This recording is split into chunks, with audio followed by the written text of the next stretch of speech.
સુરત શહેરના કતારગામ વિસ્તારમાં આવેલા ટીપી 4950 અને 51ના વિવાદિત રિઝર્વેશન પ્લોટ પર કબજો લેવા ગયેલી સુરત મહાનગરપાલિકાની ટીમને ભારે વિરોધનો સામનો કરવો પડ્યો હતો।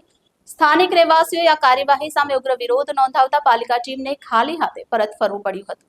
પાલિકા દ્વારા કુલ 7 રિઝર્વેશન પ્લોટ પર કબજો લેવામાં આવ્યો છે અને આગામી સમયમાં વધુ પ્લોટો પર કાર્યવાહી જારી રાખવાનું સૂત્રોચ્ચાર કરાયું છે।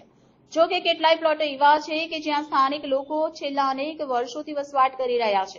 અચાનક આવી રહેલી કામગીરીથી નારાજ લોકોનું કહેવું છે કે અગાઉ તેમની ઝોનમાં કોઈ રિઝર્વેશન નહીં હતું અને હવે નવી ટીપી યોજના મુજબ રિઝર્વેશન મુકાતા તેઓ બેકાર થવાની ભીતિ અનુભવી રહ્યા છે। પ્રભાવિત વિસ્તારોમાં આશરે 60,000થી વધુ ઘરો જોખમમાં મુકાતા લોકોએ ન્યાયની માંગ સાથે મનપા કચેરી સુધી મહામૂડી રેલી યોજી।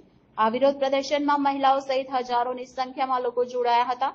તેઓએ હાથમાં વિવિધ પ્લે કાર્ડ લઈને પાલિકાની કામગીરી સામે નારાજગી વ્યક્ત કરી હતી।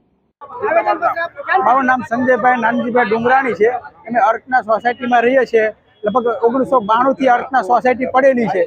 તો નાના માણસો મધ્યમ વર્ગના બી માણસો રહે છે। સોસાયટીની જે વાડી છે અત્યાર સુધી કોઈ પ્રોબ્લેમ હતો નહીં કોર્પોરેશનને, અને અત્યારે અમે 2 વર્ષથી આ રિઝર્વેશન નાખી દીધું છે અને વાડીનો કબજો માગે છે। આજુબાજુમાં બધું જે વાડીઓ બધાની છે જ તેમ, અને કોઈને કોઈ તકલીફ નથી। તો અમારે કબજો વારંવાર 2-3 વાર કબજો લેવા માટે આવે છે।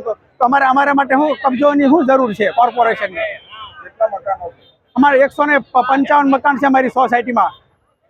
આ બધા મધ્યમ વર્ગના તેમજ બધા માણસો રહે છે। તો એક નાના મોટા પ્રસંગ માટે થાય એવી વાડી છે, તો વાડીની કોર્પોરેશનને વાડીનો કબજો જોઈતો છે।